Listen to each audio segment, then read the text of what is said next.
मेरे प्यारे बच्चों और मेरे प्यारे दोस्तों, आप सभी को बेस्ट नॉलेज में हार्दिक स्वागत है।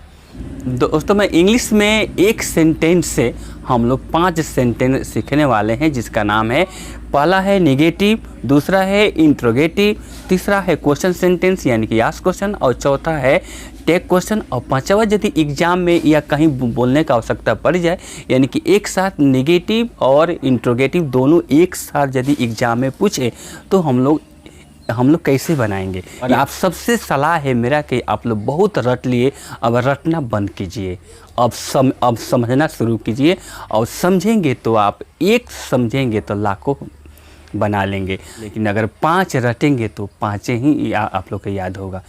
तोता का जैसा, पैरेट का जैसा, पैरेट को हम लोग जो कुछ सिखाते हैं सेम बोलता है वही। सीताराम कहेंगे तो सीताराम बोलेंगे, सीखेंगे ना उसे तो सीताराम ने बोलेगा। लेकिन हम चतुर मानव हैं, तो अगर कोई भी छात्र समझ करके सीखे तो हर एग्ज़ाम में वो 100 में 100 पाएगा। इसीलिए आप सबसे सलाह है और रिक्वेस्ट है कि आप लोग किसी टॉपिक को, साइंस, मैथ, सोशल, जितना भी विषय है, आप लोग रटिए मत, उसे समझिए।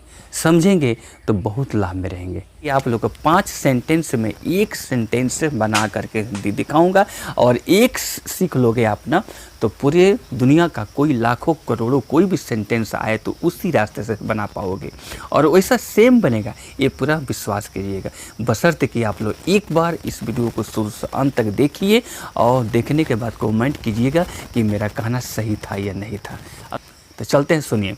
आप लोग के सामने एक सेंटेंस है, आई डू द वर्क, मैं काम करता हूँ।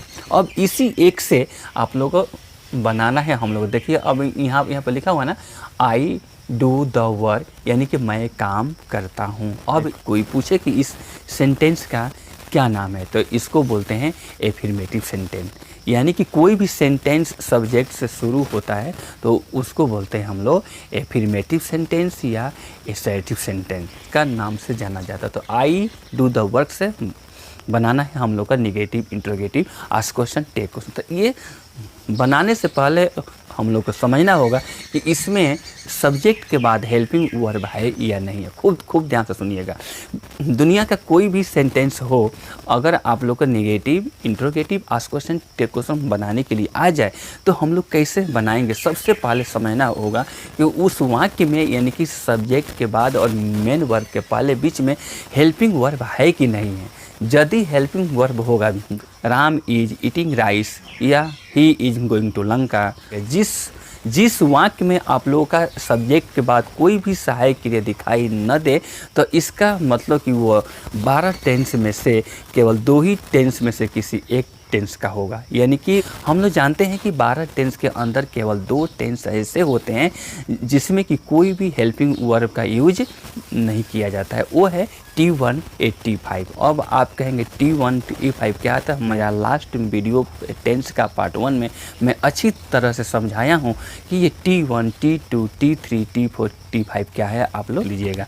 तो ये है T1 means simple present tense, और T5 को बोलते हैं सिंपल पास्ट टेंस या पास्ट इंडेफिनिट टेंस। तो लेकिन बच्चों, आप लोग ध्यान दीजिएगा, कोई भी सेंटेंस ऐसा वर्ड में नहीं है कि सहायक क्रिया के बिना हम लोग negative, interrogative, ask question, take question बना पाए। तो इसलिए हम लोग जानते हैं कि सहायक क्रिया चाहिए, और इसमें सहायक की क्रिया है नहीं, तो हम लोग क्या करेंगे। तो आप लोग आज में ध्यान से सीखिए कि जिस टेंस में, जिस वाक्य में सहायक क्रिया ना हो, तो हम लोग उसमें सहायक क्रिया कहाँ से लाते हैं और किसको लाते हैं। तो सुनिए, T1 में प्रेजेंट इंडेफिनिट टेंस का कोई भी सेंटेंस को बनाना पड़े नेगेटिव या इंट्रोगेटिव, तो हम लोग सहायक क्रिया डू और डज को देते हैं। डू और डज क्या है? 2 काम करता है, हेल्पिंग वर्ब का भी और मेन वर्ब का भी। तो कि आई डू द वर्क, मैं काम करता हूँ, तो ये आई के बाद क्या है यहाँ पर? डू है। तो डू क्या है यहाँ पर? मेन वर्ब है। तो अब यहाँ पर हम लोग करना है नेगेटिव, तो ये मैं I do not do the work, मैं काम नहीं करता हूँ, तो यहाँ भी डू है, फिर यहाँ भी डू, यहाँ 2 डू आ गया। तो जो आई के बाद डू है ये है सहायक क्रिया, और जो नॉट के बाद डू है वो है मुख्य क्रिया। I do not do the work, मैं काम नहीं करता हूँ, ये बन गया नेगेटिव सेंटेंस, नेगेटिव का मतलब होता है हिंदी में नकारात्मक वाक्य। किसी चीज़ को ना बोलना, वह चोर है वह चोर नहीं है, वह डॉक्टर है वह डॉक्टर नहीं है, वह चाय पीता है वह चाय नहीं पीता है, वह स्कूल जाएगा वह स्कूल नहीं जाएगा। यानी किसी चीज़ को ना जब बोलते हैं तो उसी को बोलते हैं नेगेटिव सेंटेंस इंग्लिश में, और हिंदी में बोलते हैं नकारात्मक वाक्य। तो बच्चों ध्यान से सुनना ठीक से, हाँ। और इंट्रोगेटिव बनाने के बहुत मैजिक रूल है, बहुत अच्छा रूल है। अब यहाँ आप लोग ध्यान दीजिएगा, जो यहाँ पर आई के बाद डू है तो उसी डू, अब यहाँ पर आई के बाद चाहे डू रहे, डज रहे, is, am, are, was, were, has, have, had, shall, should, will, would, can, could, may, might, must, is, to, are, to, dare to, ये 28 सहायक क्रिया में से कोई भी सहायक क्रिया यदि सब्जेक्ट के बाद दिखाई दे, उसी को राइट से हम लेफ्ट में ले आ देंगे। यानी कि आई जहाँ है वहाँ पर डू आ जाएगा। जहाँ पर आई है यहाँ डू कहाँ पर है, राइट में है ना, राइट में, तो राइट से अब हम लोग लेफ्ट कर देंगे और आई को लेफ्ट से राइट कर देंगे। यानी कि क्या बन जाएगा, do I do the work, और लास्ट में रहेगा क्वेश्चन मार्क, यानी क्या मैं काम करता हूँ।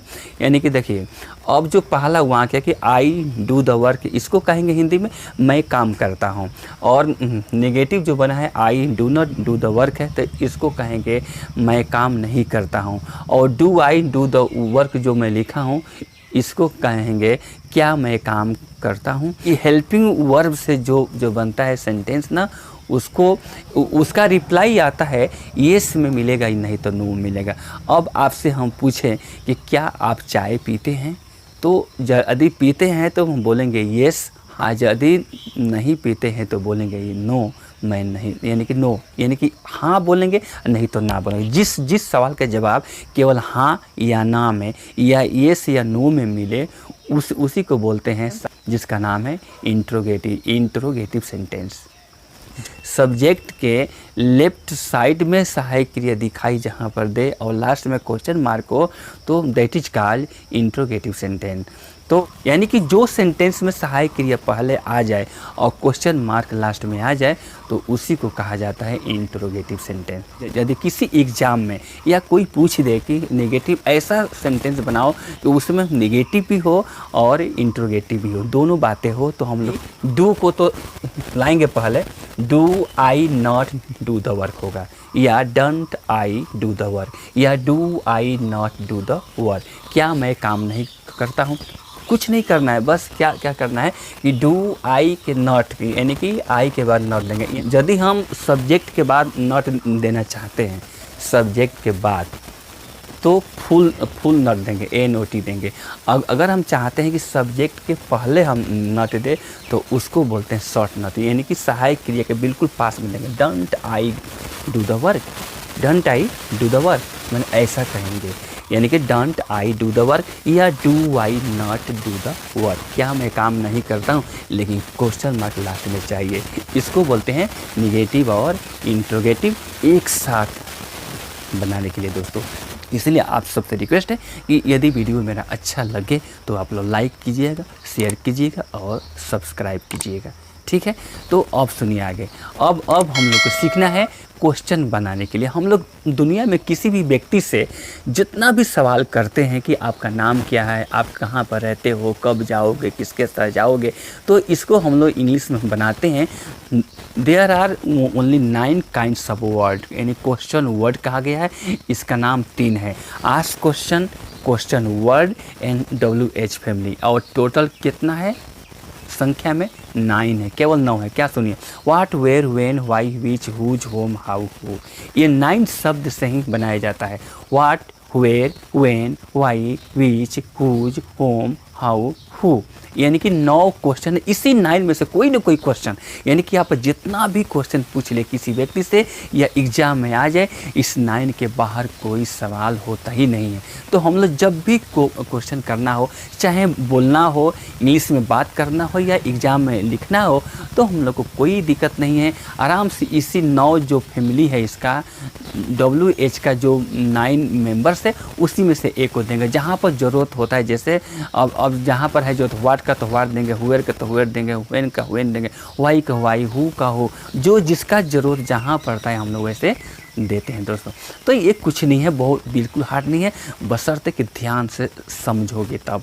अगर ध्यान से हम लोग समझेंगे तो दुनिया में ऐसा कोई चीज़ नहीं है कि हम लोग एक बार सुने और हम ना भूलें। हम दुनिया में ऐसा कोई चीज़ जो है नहीं है कि जो कि असंभव हो। हर चीज़ संभव है, दुनिया में हर चीज़ संभव है, बशर्ते कि हम लोग का चेष्टा करनी चाहिए, ट्राई करनी चाहिए।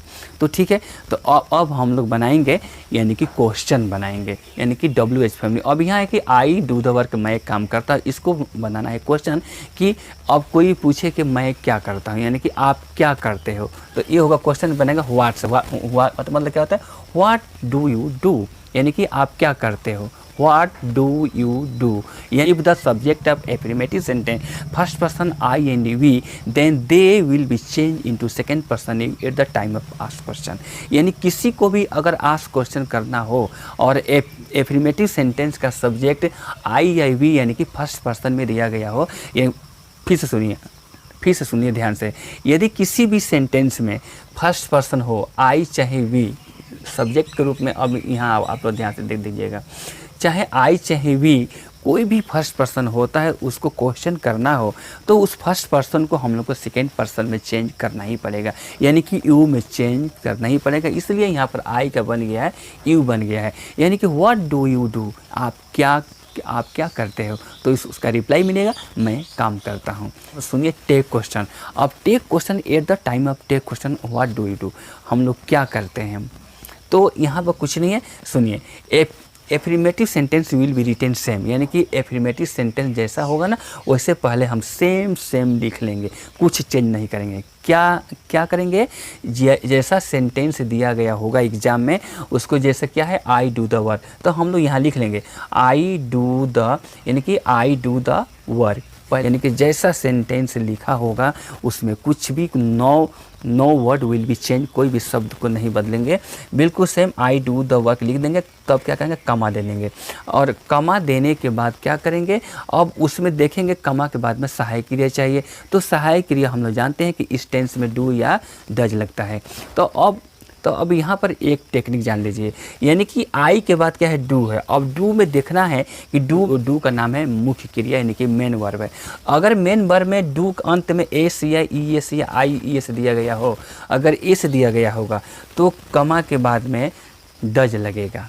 अगर एस नहीं दिया गया है तो वहाँ पर कमा के बाद में डू सहायक क्रिया आएगा। तो यहाँ पर डू में ऐसा है नहीं है, तो क्या होगा, वहाँ पर डू लगेगा। और चाहे ईट हो, चाहे राइट हो, चाहे गो हो, चाहे कम हो, चाहे सिंग हो या डांस हो, दुनिया का कोई भी मुख्य क्रिया हो, यहाँ कमा के बाद क्या होगा, डू, और डू में क्या करेंगे, शॉर्ट नॉट, यानी कि डोंट हो जाएगा, डन। और यहाँ पर जो सब्जेक्ट फर्स्ट में जो भी रहेगा उसी को देंगे, यानी कि डोंट आई, यानी कि आई वी, सुनिए क्या रहेगा तो नॉट के बाद सेम देंगे, I we you they, I we you they he she it. पूरे संसार में जितने भी नाउन प्रोनाउन है सब्जेक्ट्स है उसमें केवल 7 काइंड्स ऑफ सब्जेक्ट जैसा होगा सेम दे देंगे। आई का आई, वी का वी, यू का यू, दे का दे, ही का ही, सी का सी, इट का इट। और बाकी यदि किसी का नाम है प्रॉपर नाउन, व्यक्ति मेल में हो नाम राम तो यहाँ पर ही हो जाएगा, और अगर फीमेल में हो नाम किसी का तो वहाँ पर सी हो जाएगा। एन प्लुरल नंबर यानी कि बहुवचन में हो किसी का नाम हो तो वहाँ पर दे हो जाएगा, और लास्ट में देते हैं क्वेश्चन मार्क। इसी को कहा जाए, ये ऐसा ही बनता है टेक क्वेश्चन। और मैं नेक्स्ट वीडियो बनाऊंगा तो आप लोग का टेक क्वेश्चन का एक सेपरेट वीडियो बनाऊंगा, ताकि किसी भी एग्ज़ाम में, दुनिया के जितना एग्ज़ाम होगा उसका भीतर ही आएगा। कोई एग्ज़ाम हो, IAS IPS कोई परीक्षा हो, SSC high school high secondary BA MA कोई किसी परीक्षा हो, यदि इस टॉपिक से बिलोंग करता हो तो इसके भीतर ही आएगा। मैं आज इतना ही सीखना है कि हम लोग how to make negative, interrogative, ask question, take question. हाँ, ये 5 सेंटेंस आप लोग ध्यान से सीख लीजिए, और इसी सिस्टम से दुनिया का कोई भी परीक्षा में आए तो ऐसे ही बनाएंगे, बशर्ते कि only helping verb you will be change. आपको जो सिस्टम है, जो रूल है वो कभी नहीं बदलेगा, एक ही रूल से सब बनेगा। नेगेटिव हो, चाहे इंट्रोगेटिव हो, या क्वेश्चन हो, या टेक क्वेश्चन हो, दुनिया का कहीं किसी टेंस से आए, किसी टेंस से बिलोंग करे, वो सबका एक ही होगा। यदि आप लोग को सपोर्ट मिला मुझे तो मैं ऐसे सुंदर सब सब वीडियो बनाऊंगा। और आप लोग सपोर्ट कीजिए, आप लोग को सपोर्ट रहा तो मैं आप लोग के लिए बहुत जितने भी ग्रामर में रूल है सभी बताऊंगा और इसी तरह से बताऊंगा ताकि आप लोग को एक बार में समझ में आ जाए। आप लोग लाइक कीजिएगा, कमेंट अवश्य कीजिएगा। ये वीडियो देखने के बाद आप लोग को कैसे लगा और क्या चाहते हैं हमसे, कहीं भी बोलने में लिखने में त्रुटि हो जाए तो उसे मुझे माफ़ कीजिएगा।